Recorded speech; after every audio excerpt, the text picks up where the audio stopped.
Marcus Chen stood at the corner of Maple Street and 4th Avenue, his worn leather jacket pulled tight against the morning chill, watching as his twin daughters giggled at something only they could understand. What he didn't know was that across the street, behind tinted windows, a Grammy-winning producer was about to capture a moment that would transform their lives forever. The melody that had become their daily ritual was about to reach ears that could turn his warehouse job into a distant memory. But first, his girls needed to get to school, and like every morning for the past 2 years, he had a song to sing. Before we carry on, please hit the subscribe button for more real, emotional, life-changing stories like this, and let me know where you are watching from in the comments. The alarm clock's harsh buzz cut through the silence of the small apartment at 6 a.m., but Marcus Chen was already awake, staring at the water stain on the ceiling that had grown larger since last month's rent. Increase. His calloused hands rubbed his face as he processed another day ahead. Another morning of making magic out of nothing for his 7-year-old twin daughters, Lily and Sophie. The girls shared a room barely large enough for their bunk beds, but somehow they'd never complained, not once in the 2 years since their mother had walked out, leaving behind only a note that said she needed to find herself. Marcus rolled out of bed, his back protesting from another night on the threadbare couch that doubled as his bedroom. The apartment's thin walls meant he could hear Mrs. Rodriguez next door already starting her morning routine, the familiar sounds of coffee brewing and morning news providing a soundtrack to his own awakening. He shuffled to the tiny kitchen, where dishes from last night's dinner of boxed macaroni and cheese still sat in the sink, a reminder of how tight money had become since his hours at the warehouse were cut. The coffee maker burgled to life, a sound that always reminded him of better times when he and Sarah would take turns making breakfast while the girls slept in on weekends. Those memories felt like scenes from someone else's life now, but Marcus had learned to push them aside, focusing instead on the 2 small heartbeats that still depended on him completely. He opened the refrigerator, mentally calculating how to stretch the remaining milk and eggs until his next paycheck arrived on Friday. "Daddy, is it time to get up?" Lily's sleepy voice drifted from the bedroom, followed immediately by Sophie's identical question. The twins had developed an uncanny ability to wake up at exactly the same moment, as if they shared some invisible connection that extended beyond their matching brown eyes and stubborn cowlicks. "5 more minutes, sweetheart," Marcus called back, though he knew they were already climbing down from their beds, their bare feet pattering across the cold linoleum floor.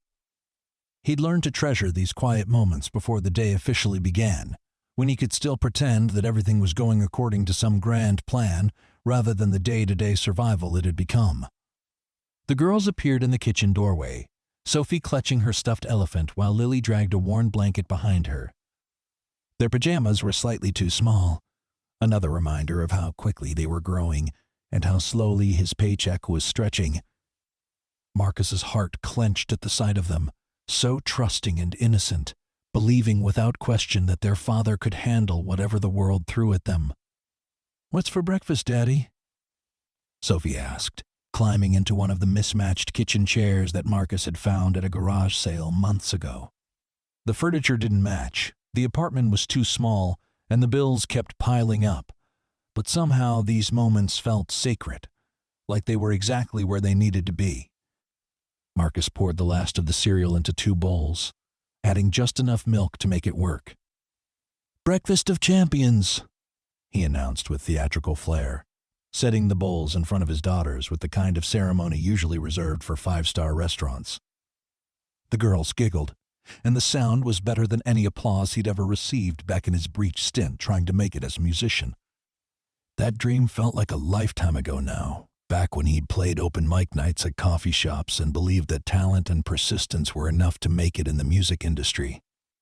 Reality had arrived swiftly in the form of pregnancy tests and wedding plans, followed by a warehouse job that paid the bills but left his guitar gathering dust in the corner. Not that he regretted any of it. Watching Lily and Sophie argue over who got the toy surprise in the cereal box, he knew he'd made the right choice. "Daddy, will you sing the morning song?" Lily asked, her spoon hovering halfway to her mouth. It was a question she asked every morning, even though Marcus had never once said no. The morning song had started as a way to distract them from missing their mother, but it had evolved into something more, a daily ritual that seemed to set the tone for whatever challenges lay ahead. Marcus cleared his throat dramatically, straightening his shoulders as if he were about to perform at Carnegie Hall rather than in a cramped kitchen with peeling wallpaper. "Ladies and gentlemen," he announced in his best ringmaster voice, "please direct your attention to the center ring, where the amazing Marcus Chen will perform his world-famous morning spectacular." The girls dissolved into giggles, their eyes bright with anticipation. Marcus began to sing, his voice warm and rich despite the early hour. A melody he'd composed during those long nights when sleep wouldn't come and worry kept him staring at the ceiling. The song was simple, talking about sunshine and adventures, about brave little girls who could conquer anything, but the way he sang it transformed the cramped kitchen into something magical. Sophie clapped her hands in time with the rhythm while Lily swayed in her chair, both of them completely absorbed in their father's performance. For those few minutes, the overdue electric bill forgotten on the counter didn't matter.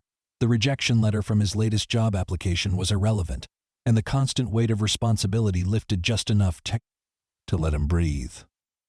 When the song ended, both girls erupted in applause, their faces glowing with the kind of pure joy that made every sleepless night and every sacrifice worthwhile. Marcus took an exaggerated bow, his heart swelling with the kind of pride that had nothing to do with career achievements or financial success, and everything to do with being exactly the father these two incredible humans needed. "Time to get ready for school," he announced, though he could have stayed in that moment forever. The girls groaned dramatically, but obediently trudged back to their room to get dressed, their chatter echoing through the thin walls as they debated whether to wear their matching dresses or coordinate their outfits in some other way. Marcus used the time to pack their lunches, carefully dividing the remaining sandwich supplies between 2 brown paper bags. He added apple slices and the last of the crackers, making sure each bag contained exactly the same items to avoid any potential conflicts. The girls had inherited their mother's attention to fairness, and Marcus had learned that peace in the household depended on maintaining perfect equality in all things. 30 minutes later, they were walking the 6 blocks to the bus stop, the girls' backpacks bouncing with each step. Marcus had tried to buy a car several times over the past 2 years, but something always came up, another expense that took priority over his own convenience. The walk had become part of their routine anyway, a chance to talk about their plans for the day and point out interesting things they passed along the way. "Look, Daddy, Mrs. Peterson painted her fence," Sophie observed, pointing to the bright blue picket fence that had been white just yesterday. "Do you think she painted it herself?" "I bet she did," Marcus replied, admiring the woman's initiative. "Sometimes when you want something to change, you have to be the one to make it happen." The bus stop was located at the intersection of Maple Street and 4th Avenue, next to a small park where early morning joggers were already making their rounds. Marcus had grown to appreciate this particular spot because it offered a clear view in both directions, ensuring they'd see the bus coming with plenty of time to spare. More importantly, it was just far enough from the apartment to feel like a mini adventure each morning. As they waited, Marcus noticed a sleek black sedan parked across the street, its tinted windows making it impossible to see inside. The car was obviously expensive, completely out of place in their working-class neighborhood, but Marcus had learned not to pay too much attention to things that didn't directly concern his family. Rich people occasionally drove through their area, probably lost or looking for some trendy restaurant they'd heard about. "Daddy, will you sing the waiting psalm?" Lily asked, tugging on his jacket sleeve. The waiting psalm was different from the morning song, more gentle and soothing, designed to calm any preschool anxiety that might creep in during these final minutes before the day officially began. Marcus looked around at the other parents and children gathered at the bus stop, but none of them seemed to mind his daily concerts. In fact, Several had mentioned how much they enjoyed listening, how it brightened their own mornings and reminded them to appreciate the small moments with their children. Mrs. Patterson had even asked him to sing happy birthday to her son last month, and the kid had been thrilled. "Of course," Marcus said, ruffling Lily's hair. "But first, let's do our pre-performance warm-up." He led the girls through a series of exaggerated stretches and vocal exercises that always made them laugh, loosening their shoulders and humming scales that started low and climbed higher until they were all giggling at the ridiculous sounds they were making.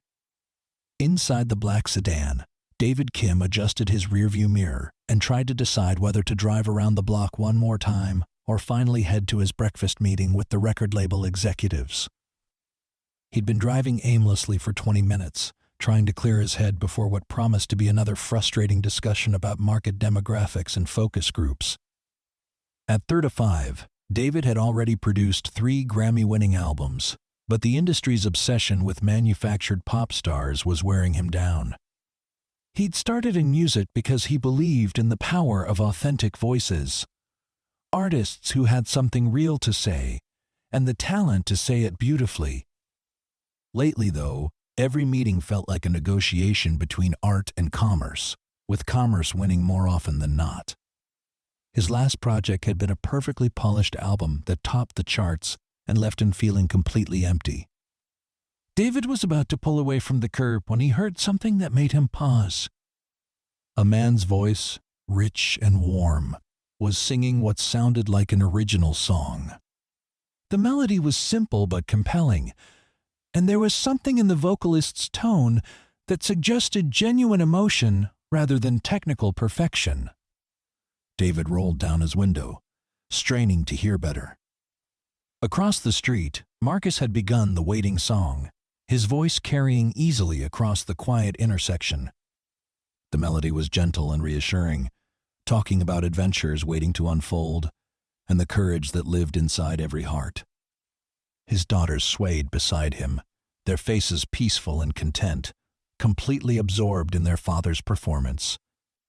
David found himself leaning forward, his breakfast meeting forgotten. The psalm was beautiful, but it was more than that. There was something in the way the man sang, a quality that couldn't be taught or manufactured, that spoke to everything David had been trying to find in his professional life. This was what music was supposed to be about: connection and emotion, the kind of authentic expression that could move people without focus groups or market research. The song ended, and David watched as the 2 little girls clapped enthusiastically, their faces glowing with adoration for their father. The man took a bow, laughing at something one of the children said, and David felt his heart skip a beat. This was it.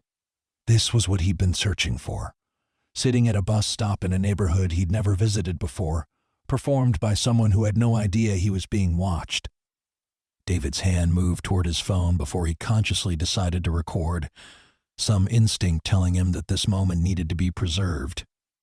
He activated the video function and held the device steady, capturing the interaction between father and daughters, the pure joy on their faces, the way the man's voice seemed to transform the ordinary bus stop into Prel. Something magical. The school bus rounded the corner, its yellow bulk announcing the end of the morning's performance. Marcus hugged his daughters goodbye, whispering something in their ears that made them giggle before they climbed aboard. David watched as the man waved until the bus was out of sight, then began the walk back toward the apartment complex, his shoulders slightly hunched against the morning chill. David sat in his car for several minutes after the man disappeared, playing back the video he'd just captured. The audio quality wasn't perfect, but the emotion came through clearly, the genuine love and connection that had made the moment so compelling. He'd attended thousands of performances over his career, but he couldn't remember the last time he'd been moved by music the way he'd been moved by this impromptu concert. His phone buzzed with a text from his assistant, reminding him about the breakfast meeting he was already late for. David stared at the message, then at the video, then made a decision that would change everything. He forwarded the video to his assistant with a message that said, "Cancel my meeting. I need you to find out everything you can about this man. I'll explain later. Marcus was halfway home when he realized he'd forgotten to pick up milk for tomorrow's breakfast. The corner store was only 2 blocks out of his way, but every extra step felt significant when he was already running late for his shift at the warehouse. He'd been working there for 3 years now, loading and unloading trucks, managing inventory, doing whatever needed to be done to keep the paychecks coming. The job wasn't glamorous, but it was steady, and his supervisor, Ray, had been understanding about Marcus's need to leave early when the girls were sick or had school events. Ray had kids of his own and understood how challenging single parenthood could be, especially when there wasn't extended family around to help out. Marcus's parents lived across the country, and Sarah's family had made it clear they blamed him for their daughter's decision to leave. The corner store was busier than usual, filled with people grabbing coffee and pastries before heading to work. Marcus waited in line behind a woman in an expensive suit who was complaining loudly about the slow service, and he found himself thinking about the differences between people's problems. Her biggest concern seemed to be whether her latte had enough foam, while he was calculating whether he could afford milk and still have enough for the gas bill. Marcus, right? The voice belonged to Janet, a teacher from the girls' school who he'd met at several parent events. She was a kind woman in her 50s who always seemed to remember details about her students' families, making everyone feel seen and valued. "Hi, Janet," Marcus replied, surprised to run into her so far from the school. "Are you playing hooky today?" She laughed, holding up a bag of supplies. "Teacher work day, which means I'm spending my morning hunting down art supplies for next week's project. How are Lily and Sophie doing? They're both such bright girls, and they always seem so happy and well." Adjusted. The compliment warmed Marcus's heart more than Janet probably realized. He worried constantly about whether he was doing enough, whether the girls were missing out on things they needed because he was figuring out parenthood on his own. "They're great," he said. "They love school, and they're always talking about their favorite teachers." "Well, they're lucky to have you," Janet said, and Marcus could tell she meant it. "I've been teaching for 25 years, and I can always tell which kids have parents who truly prioritize their well-being. Your girls are confident and kind, which tells me everything I need to know about the job you're doing." Marcus felt his chest tighten with emotion. Some days, the weight of responsibility felt overwhelming, and he questioned every decision he made.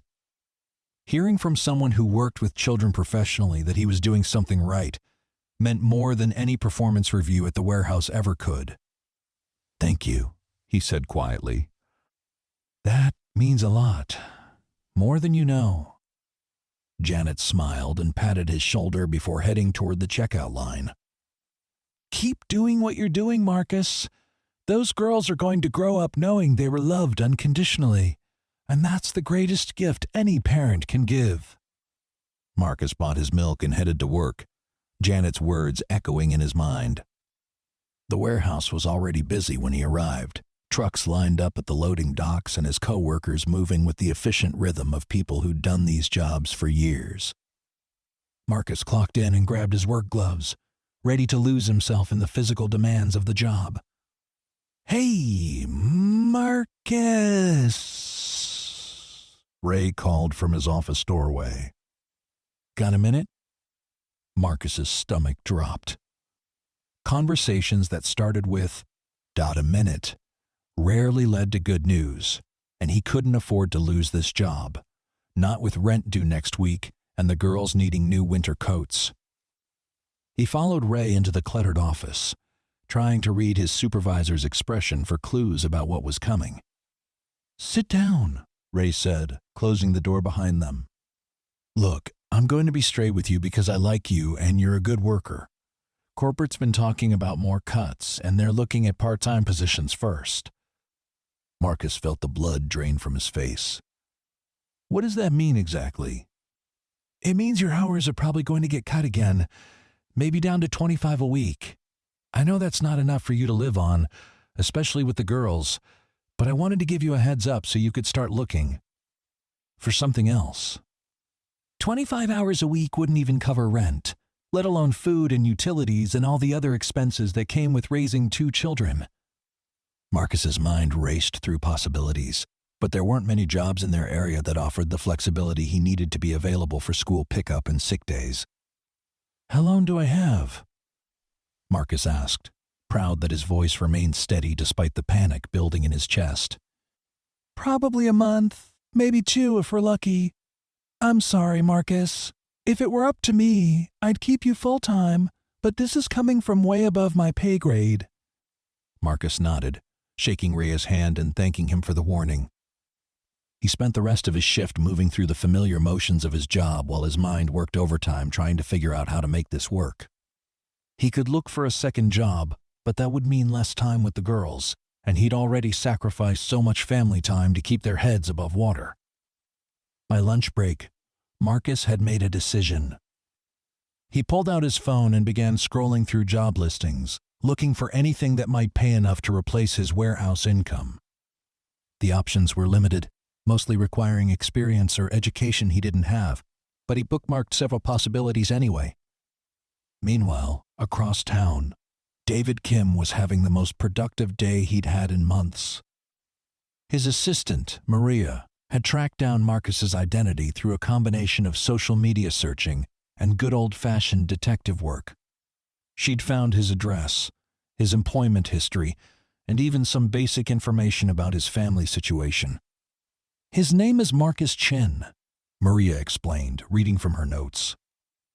He's 32, single father of twin girls, works at Morrison Warehouse on the East Side.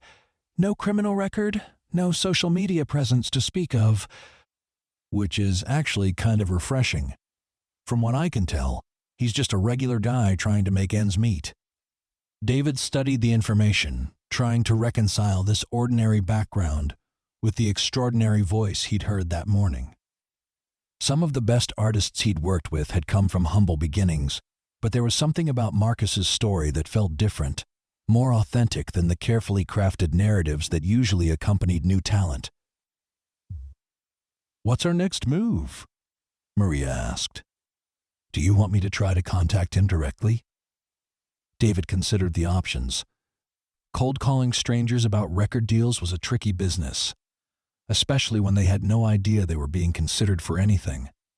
People were naturally suspicious of offers that seemed too good to be true, and Marcus had no reason to trust a producer he'd never met. "I want to hear him sing again first," David said. "Can you find out his routine, figure out when he'll be at that bus stop tomorrow?" "Already on it," Maria replied. "School starts at the same time every day, so if he's consistent, he should be there around 8:15 a.m. Do you want me to come with you?" David shook his head. "I think this needs to be handled delicately. A music producer showing up with an entourage might scare him off. I'll go alone. Try to approach him naturally." That evening, Marcus sat at his small kitchen table, papers spread around him as he tried to make sense of the family's finances. Even if he found a new job immediately, there would be a gap between his last warehouse paycheck and the first check from wherever he ended up. The savings account that was supposed to be for emergencies had been depleted months ago, and his credit cards were already maxed out. "Daddy, are you okay?" Lily's voice interrupted his calculations. She was standing in the doorway, her stuffed animal tucked under her arm, her expression worried in the way that made Marcus's heart ache. "I'm fine, sweetheart," he said, quickly gathering the bills and bank statements into a pile. "Just taking care of some grown-up stuff. Did you finish your homework?" "Sophie's helping me with math," Lily said, but she didn't move from the doorway. "Daddy, are we poor?"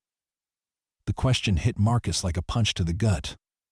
He'd tried so hard to shield the girls from their financial struggles, to make their cramped apartment feel cozy rather than inadequate, to turn generic cereal into breakfast of champions.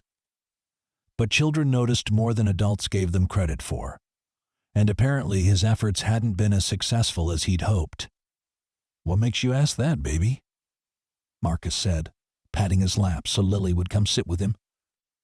Amy at school said poor people have to ride the bus everywhere and eat the free lunch at school, Lily said, settling into his arms.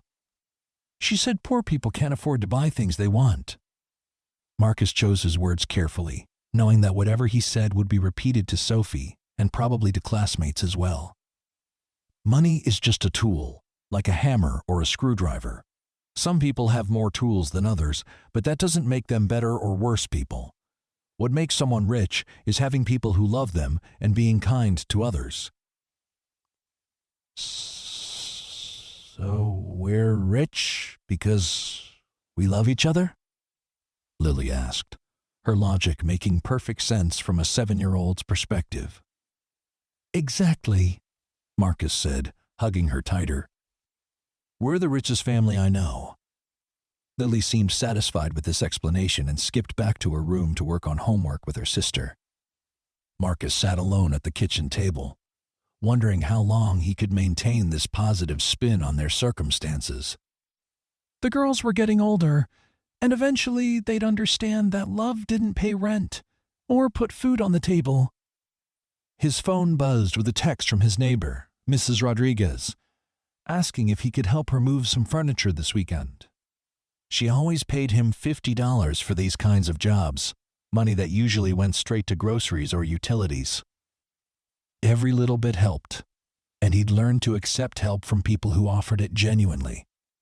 The next morning followed the same routine, with Marcus waking before his alarm and going through the familiar motions of preparing breakfast and getting the girls ready for school.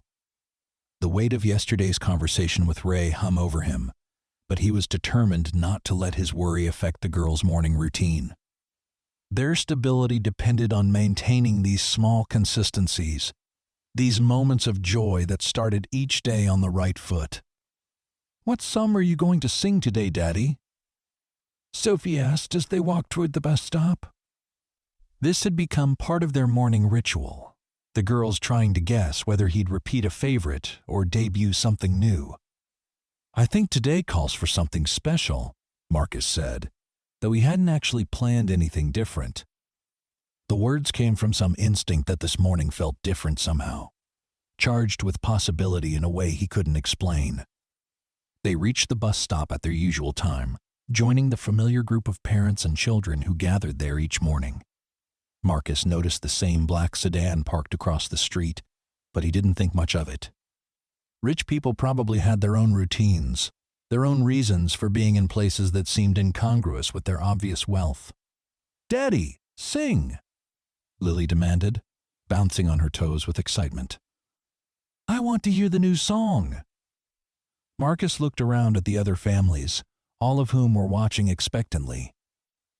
Somewhere along the way, his morning performances had become a community event, something that brought a moment of joy to everyone's day. He cleared his throat and began to sing, his voice carrying across the quiet intersection.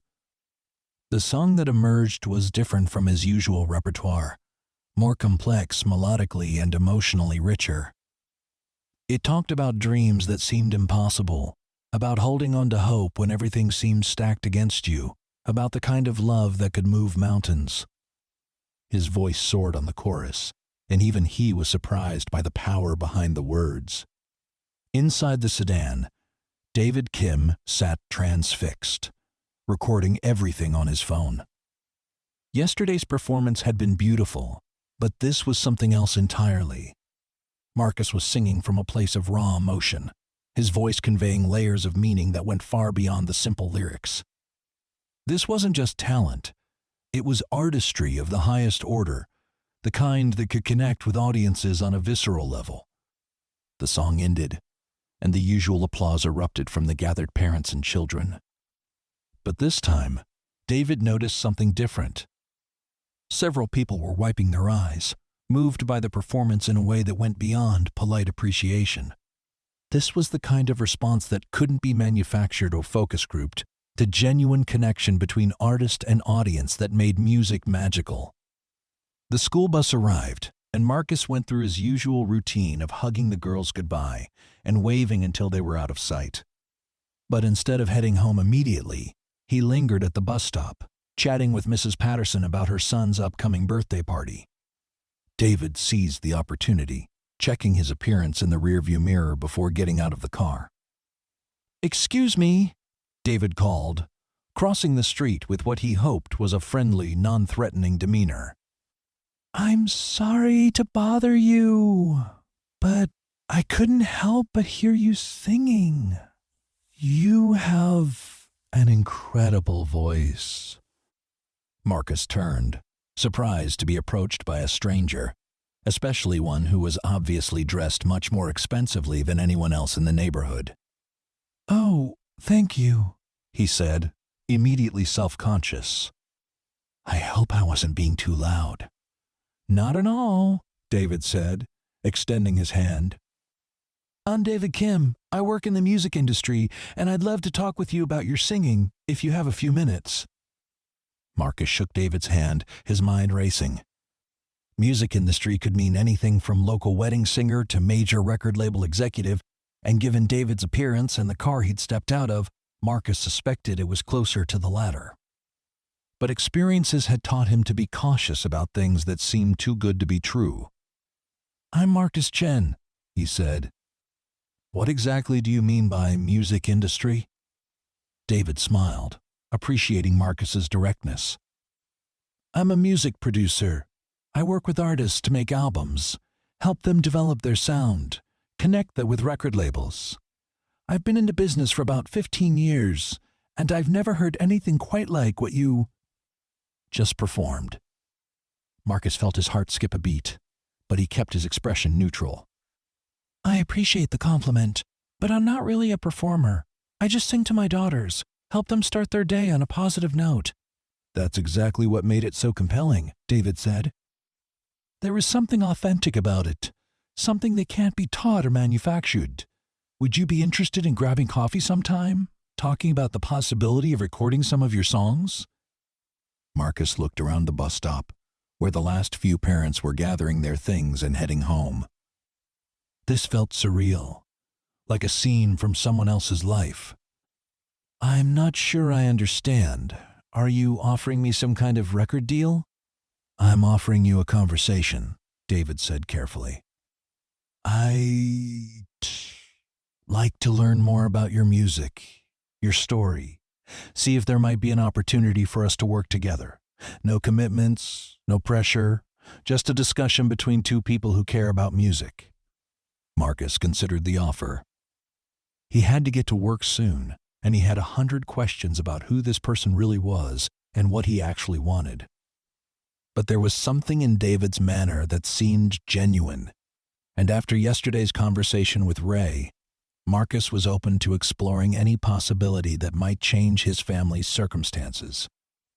"I have to work today," Marcus said, "but I could meet you tomorrow morning after I drop the girls off at school. There's a coffee shop on Elm Street about 3 blocks from here." "Perfect," David said, pulling out his ad. "Business card." "9 o'clock work for you?" Marcus studied the card, noting the impressive list of credentials and contact information. David Kim, executive producer, 3 Grammy nominations, a phone number with a 310 area code that Marcus recognized as Los Angeles. This was either the opportunity of a lifetime or an elaborate scam, and he wasn't sure which possibilities scared him more. 9 o'clock, Marcus agreed, tucking the card into his wallet. "I'll see you tomorrow." David walked back to his car, fighting the urge to pump his fist in the air. He'd found what he'd been looking for, the authentic voice that could cut through all the industry noise and connect with people on a fundamental level. Now he just had to convince Marcus to trust him, and more importantly, to trust himself. Marcus walked to work in a daze, the business card feeling like it was burning a hole in his wallet. He'd spent years putting his musical dreams on hold, focusing entirely on being the father his daughters needed. The idea that those dreams might not be dead, that they might actually be the key to providing a better life for his family, was almost too overwhelming to process. At the warehouse, Marcus threw himself into his work with unusual intensity, trying to burn off the nervous energy that had been building since his conversation with David. His coworkers noticed the change in his demeanor, but Marcus wasn't ready to explain what was happening. It felt too fragile, too unlikely, to share with anyone else yet. During his lunch break, Marcus researched David Kim online, finding an impressive resume that included work with several artists Marcus recognized. The credentials seemed legitimate, but Marcus had learned to be cautious about things that seemed too good to be true. He'd been disappointed too many times to get his hopes up without more information. The afternoon dragged by slowly, but eventually Marcus was able to clock out and head home. The girls were waiting for him at Mrs. Rodriguez's apartment, where they spent the after-school hours until he got off work. It was an arrangement that saved him hundreds of dollars in childcare costs, and Mrs. Rodriguez genuinely enjoyed spending time with Lily and Sophie. "How was your day, Daddy?" Sophie asked, running to hug him as soon as he walked through the door. "Did anything exciting happen?" Marcus considered how to answer that question. Something exciting had definitely happened, but he wasn't sure if it was the kind of excitement that would lead to positive changes or just another disappointment. "I met someone interesting," he said finally, "but I won't know more until tomorrow." "Was it a nice person?" Lily asked, always concerned about her father's social interactions. "She'd inherited her mother's intuitive ability to read people. There she used it to look out for others rather than to manipulate them." "I think so," Marcus said. "He seemed very nice, but I'm going to talk with him more tomorrow to be sure." The girls seemed satisfied with this explanation and launched into detailed accounts of their school day. Sophie had aced a spelling test.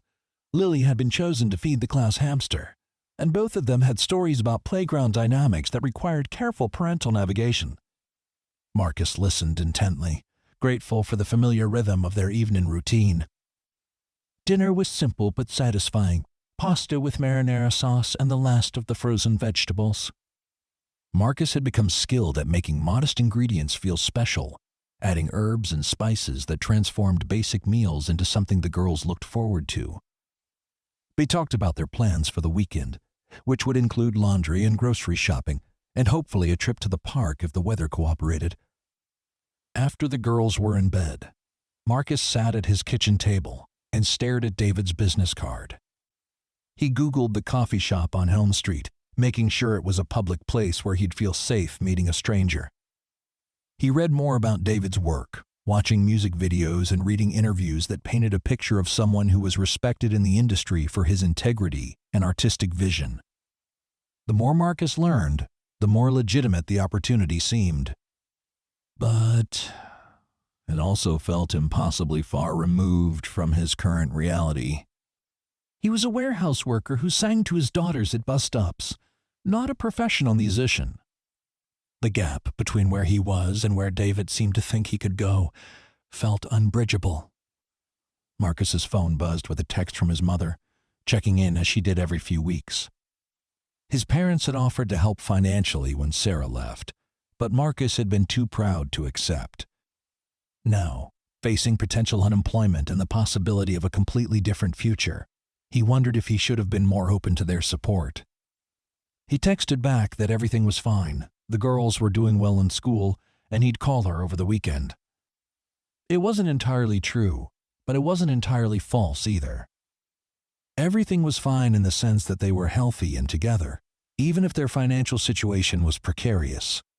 The girls were doing well in school, and he would call her over the weekend, probably to ask for advice about this impossible situation he'd found himself in. Sleep didn't come easily that night. Marcus lay on his couch, staring at the ceiling and trying to imagine what tomorrow's conversation might bring.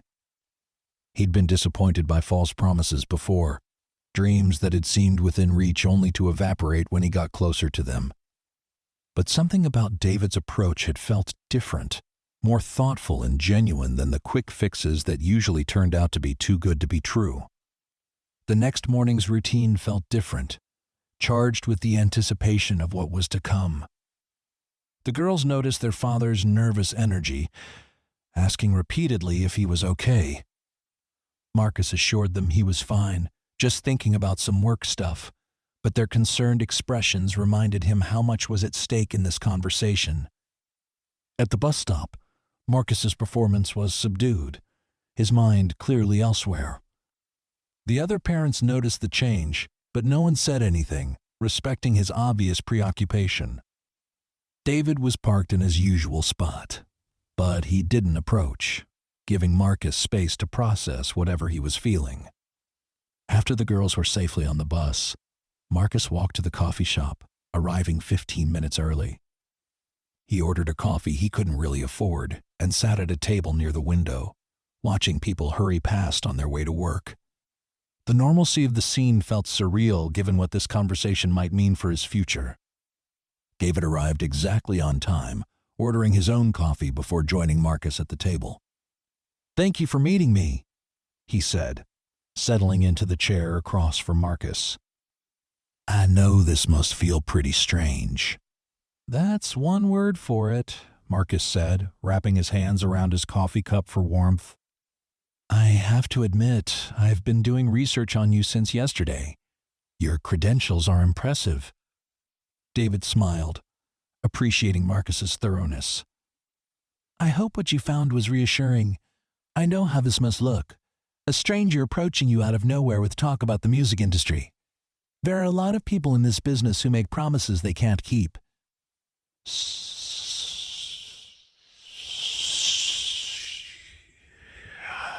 "What makes you different?" Marcus asked directly. He'd learned that sometimes the best way to get honest answers was to ask uncomfortable questions up front.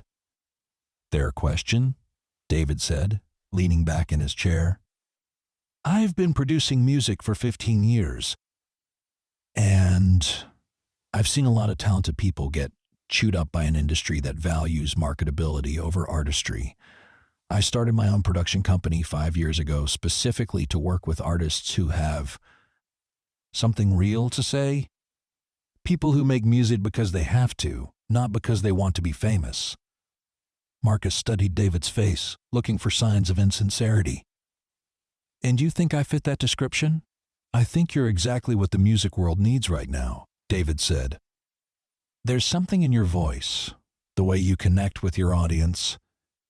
Even if that audience is just your daughters and a few parents at a bus stop, you sing like someone who understands what music is supposed to do, how it's supposed to make people feel." "I sing to make my girls happy," Marcus said simply. "Everything else is just background noise. That's what makes it so powerful," David said. "You're not performing for an industry or trying to fit into some predetermined category. You're just being authentic, and that authenticity comes through in every note." Marcus sipped his coffee, trying to process what David was telling him. "Okay, let's say I believe you, that you think I have potential as a professional musician. What would that actually look like? I have 2 daughters to support, a job that barely pays the bills, and no experience in the music business." David had clearly thought about this question extensively. The first step would be making a demo recording, just you and your voice, maybe a simple acoustic guitar accompaniment, nothing fancy. Nothing that would require a huge time commitment. We'd do it on a weekend, when you don't have to worry about work or childcare. "And then what?" Marcus asked. "Then we see if there's interest from record labels, streaming platforms, music supervisors who play songs in movies and television shows. The goal would be to find the right partnership, something that would allow you to make music while still being the father your daughters need." Marcus felt his heart racing. The possibility David was describing sounded like a fantasy, too good to be true in a way that made him suspicious. "What's the catch?" "There's always a catch." "The catch is that there are no guarantees," David said honestly. "I believe in your talent, but the music industry is unpredictable. Sometimes incredible artists never find their audience, and sometimes mediocre performers become superstars. What I can promise is that I'll work as hard as you will to give you the best possible chance of success." "What would this cost me?" Marcus asked, because that was always the bottom line in his world. Every opportunity came with a price tag, and he'd learned to ask about costs up front. "Nothing," David said. "I'd cover all the initial expenses, recording time, studio rental, any musicians we might need. If something comes of it, we'd work out a partnership that's fair to both of us. If nothing happens, you're not out anything except the time you invested." Marcus stared out the coffee shop window, watching people hurry past on their way to jobs that paid regular wages and offered predictable futures. What David was proposing was the opposite of predictable, a leap into uncertainty that could either transform his family's life or leave them in exactly the same struggling situation they were already in. "Can I ask you something personal?" Marcus said, turning back to David. "Of course. Why me? You could work with anyone. People who already have followings, artists who understand how the business works. Why take a chance on a warehouse worker who sings at bus stops?" David was quiet for a moment, considering how to articulate something he'd been feeling since he first heard Marcus sing. Because the warehouse worker who sings at bus stops is disappearing from music. Everything is so calculated now. So focused on algorithms and social media metrics. When I heard you sing yesterday morning, it reminded me why I fell in love with music in the first place. "I'm scared," Marcus admitted, surprising himself with his honesty. "I've been disappointed before, had dreams that didn't work out. I can handle that for myself, but I can't put my daughters through financial instability chasing something that might not exist. What if we start small?" David suggested. "What if we record just one song, see how it feels, see if the process is something you'd want to continue? No commitments beyond that, just an experiment to see what's possible." Marcus considered the proposal. One song didn't seem like a huge risk, especially if David was covering the costs. And if nothing came of it, at least he'd have a professional recording of something he'd created, a keepsake of this moment when anything seemed possible. "When would we do this?" Marcus asked. "This Saturday, if you're available.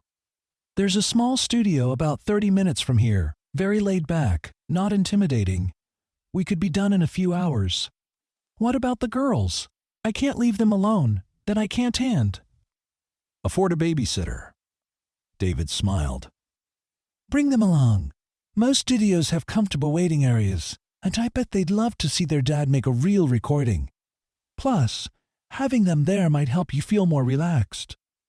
Marcus found himself nodding before he'd consciously made the decision. "Okay," he said. "One song. Let's see what happens." David's face lit up with genuine excitement. "This is going to be incredible, Marcus. I have a feeling this is the beginning of something really special." They shook hands across the table, sealing an agreement that felt momentous despite its modest scope. Marcus walked home in a daze, unable to fully believe what he'd just committed to. He'd spent so many years putting his dreams on hold that the idea of pursuing them again felt foreign and exhilarating. At work that day, Marcus found it impossible to concentrate on his usual tasks. His mind kept drifting to Saturday, to the recording session that might change everything, or might be just another disappointment to add to his collection. Ray noticed his distraction but didn't say anything, probably attributing it to stress about the upcoming layoffs. The next few days passed in a blur of nervous anticipation. Marcus found himself humming constantly, running through different songs in his head, trying to decide what to record.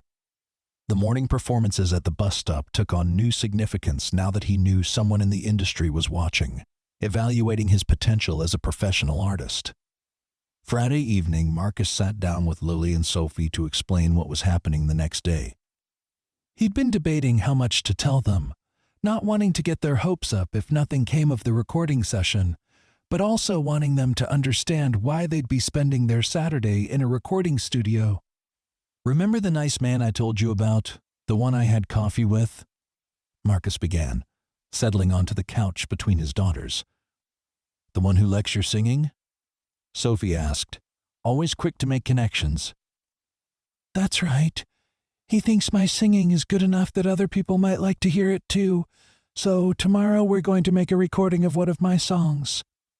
"Like on the radio?" Lily asked, her eyes wide with excitement. "Maybe," Marcus said carefully. "We don't know yet if anyone will want to play it on the radio, but we're going to make the recording and see what happens.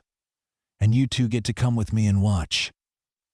The girls erupted in excited chatter, asking dozens of questions about recording studios and radio stations and whether they'd be famous. Marcus answered as best he could, trying to manage their expectations while not dampening their enthusiasm. Their excitement was infectious, and for the first time since meeting David, Marcus allowed himself to feel genuinely hopeful about what Saturday might bring. That night, after the girls were asleep, Marcus sat at his kitchen table with his old guitar, running through songs he hadn't played in years. His fingers were stiff from lack of practice, but the muscle memory was still there, buried under years of warehouse work and single parenthood. He played quietly, not wanting to wake his neighbors or his daughters, letting the familiar weight of the instrument remind him of who he used to be. Saturday morning arrived gray and drizzly, but Marcus woke up feeling more energetic than he had in months. The girls were already awake, too excited to sleep in, chattering about their upcoming adventure. Marcus made pancakes for breakfast, a special occasion meal that used up the last of his pancake mix, but felt appropriate for such an important day. The drive to the recording studio took them through parts of the city Marcus rarely visited, neighborhoods where the houses were larger and the cars were newer. Sophie and Lily pressed their faces to the windows, pointing out interesting sights and asking questions about where they were going. Marcus found their excitement calming his own nerves, reminding him that whatever happened today, he was doing this for them. The recording studio was smaller than Marcus had expected, housed in a converted warehouse that looked similar to the building where he worked every day. David was waiting in the parking lot, greeting them with the kind of enthusiasm that suggested he was as excited about this session as Marcus was nervous. "You must be Lily and Sophie," David said, crouching down to the girl's eye level. "Your dad has told me so much about you. Are you ready to watch him make music?" The girls nodded enthusiastically, and David led them inside the studio. The space was warm and inviting, with comfortable seating areas and walls covered in gold records and photographs of famous musicians. Marcus recognized some of the faces from album covers he'd owned years ago, back when he still believed he might join their ranks someday. "This is Jake," David said, introducing them to a bearded man in his 40s who was adjusting microphone levels. "He's going to be our engineer today, which means he makes sure everything sounds perfect." Jake shook hands with Marcus and waved at the girls, who were staring around the studio in fascination. "First time recording?" he asked Marcus, who nodded. "Don't worry. We'll take it slow. Make sure you're comfortable with everything." David showed Marcus the recording booth, a small room with padded walls and professional microphones that looked nothing like the karaoke setups Marcus had occasionally used at birthday parties. "We'll start with just your voice," David explained. "Get a clean recording of the melody and lyrics. Then we can add instrumentation if we want to." Marcus stepped into the booth, putting on the headphones Jake handed him. Through the glass, he could see David and Jake at the control board. The girls settled into comfortable chairs with coloring books David had thoughtfully provided. The setup felt simultaneously intimidating and welcoming, professional but not sterile. "Can you hear me okay?" Jake's voice came through the headphones. Marcus nodded, then realized he needed to speak. "Yes, I can hear you fine." "Great. Whenever you're ready, just start singing. Don't worry about making mistakes. We can do as many takes as you need." Marcus closed his eyes and thought about his daughters, about the morning routine that had led to this moment. He began to sing the same song he'd performed the first day David heard him, his voice initially tentative but growing stronger as he found his rhythm. The studio's acoustics made his voice sound richer and more polished than he'd ever heard it, and by the second verse, he was completely absorbed in the performance. When he finished, the booth was silent for a moment. Marcus opened his eyes to see David and Jake staring at him with expressions of amazement. Through the window, he could see Lily and Sophie clapping enthusiastically, their faces glowing with pride. "That was incredible," David's voice came through the headphones. "I got chills listening to that. Jake, tell me you got all of that." "Every note," Jake replied, grinning. "Marcus, that was a perfect take. Do you want to hear it back?" Marcus nodded, and Jake played the recording through the studio monitors. Hearing his own voice played back was surreal, like listening to a stranger who happened to sound exactly like him. But there was something in the recording that he'd never heard before, a quality that elevated the simple melody into something genuinely moving. "Can we do it again?" Marcus asked, surprising himself. "I think I can do it better." "Absolutely," David said. "Take your time. Find the feeling." The second take was even stronger than the first, Marcus's voice more confident and emotionally present. By the third take, he was experimenting with small variations in phrasing and dynamics, exploring the song's potential in ways he'd never considered during his bus stop performances. After an hour in the booth, David called for a break. Marcus emerged feeling energized rather than tired, more connected to his musical identity than he'd been in years. The girls rushed to hug him, full of questions about what it felt like to record in a real studio. "It sounds just like on the radio," Sophie announced. "But better, because it's our daddy." David played back the best take for everyone to hear, and Marcus was struck again by how professional it sounded. This wasn't just a dad singing to his kids anymore. This was something that could stand alongside the music he heard on the radio, on streaming platforms, in the soundtracks of movies and television shows. "What happens next?" Marcus asked as they prepared to leave the studio. "Now I take this recording and start making phone calls," David said. "I have contacts at several record labels, music supervisors, streaming platform curators. I'll send in the track and see what kind of response we get." "How long does that usually take?" "It varies. Sometimes you hear back within a few days. Sometimes it takes weeks or months.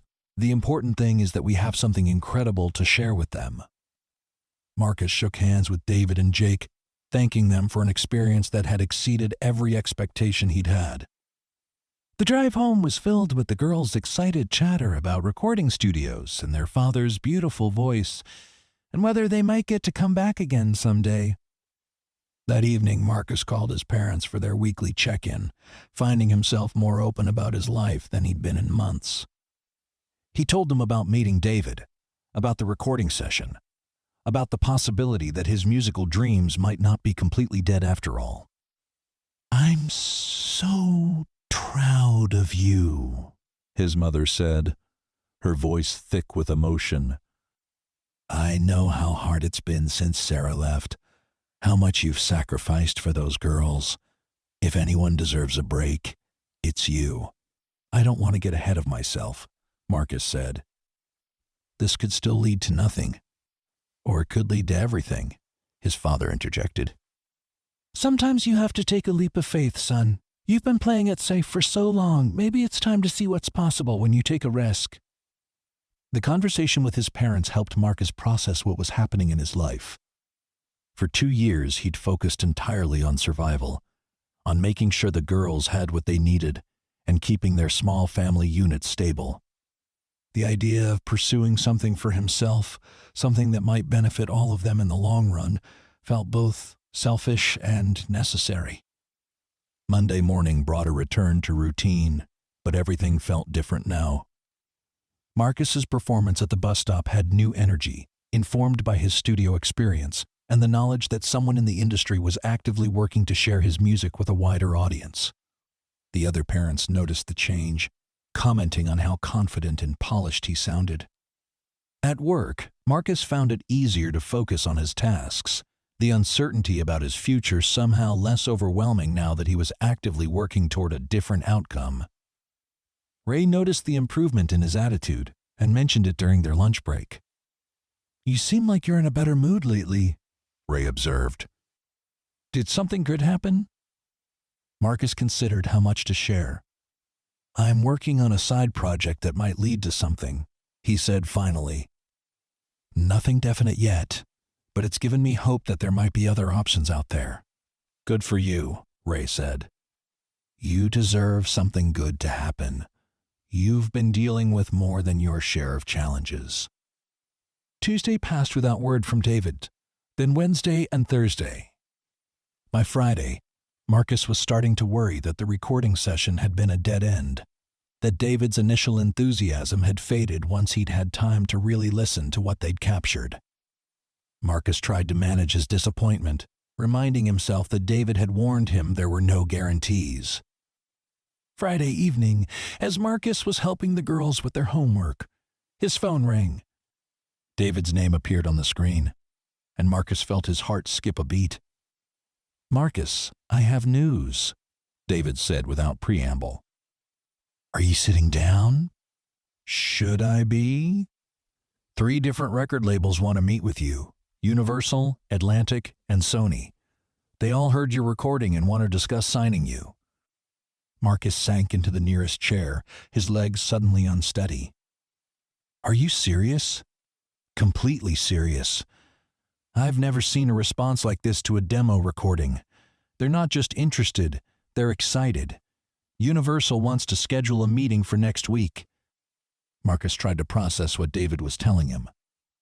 A week ago, he'd been facing unemployment and struggling to keep his family afloat. Now, major record labels were interested in signing him. The transformation felt too dramatic to be real. What does this mean exactly? Marcus asked, his voice barely above a whisper. It means you have choices, David said. It means we can negotiate from a position of strength, find the deal that works best for you and your family. It means your daughters are going to grow up watching their father live his dreams. After ending the call, Marcus sat in his kitchen staring at his phone, trying to convince himself that the conversation had actually happened. The girls noticed his strange behavior and demanded to know what was wrong, so he found himself explaining that record companies wanted to work with him, that his music might be played on the radio after all. Does this mean we're going to be rich? Lily asked with 7-year-old directness. I don't know, Marcus answered honestly. But it means things are going to change. The weekend was a blur of phone calls and research as Marcus tried to understand what a record deal would mean for his family. David explained the basics of the music industry, helping Marcus navigate terminology and concepts that were completely foreign to someone who'd spent the last few years focused on warehouse logistics. Monday morning's bus stop performance felt like a farewell to an era, Marcus sang with particular intensity, knowing that this might be one of the last times he'd perform this informal concert for his neighborhood audience. Several parents approached him afterward, saying they'd heard rumors about record companies and wanting to know if the stories were true. I don't know what's going to happen, Marcus told them honestly. But I appreciate all of you listening every morning, being part of this routine that means so much to me and my girls. The meetings with record label executives were unlike anything Marcus had ever experienced. Conference rooms in high-rise buildings, people in expensive suits talking about marketing budgets and tour schedules and radio promotion strategies. Marcus felt like he was observing someone else's life, waiting for someone to realize they'd made a mistake and send him back to the warehouse. But the executives weren't making a mistake. They played his recording repeatedly, discussing its commercial potential with the kind of enthusiasm usually reserved for proven hits. They talked about building his brand, developing his image, creating a narrative around the single father who sang to his daughters and touched the hearts of everyone who heard him. The authenticity is what makes this special, one executive explained. In a market saturated with manufactured personalities, you represent something real. People are hungry for that kind of genuine connection. David helped Marcus navigate the negotiations, ensuring that any deal would allow him to maintain his priorities as a father while pursuing his musical career. The label that eventually won his signature, Universal, offered a package that included financial security for his family, creative control over his music, and a schedule that would keep him home most of the time. "This is really happening," Marcus said to David as they left the final meeting, contracts signed and dreams officially becoming reality. "This is just the beginning," David replied. "Wait until you see what we can accomplish together." The months that followed transformed Marcus's life in ways he could never have imagined. His first professionally recorded album topped the charts, driven by the authentic emotion that had captivated David that first morning at the bus stop. Music videos featuring Marcus and his daughters went viral, touching millions of people who connected with their story of love, perseverance, and the power of music to transform ordinary moments into something magical.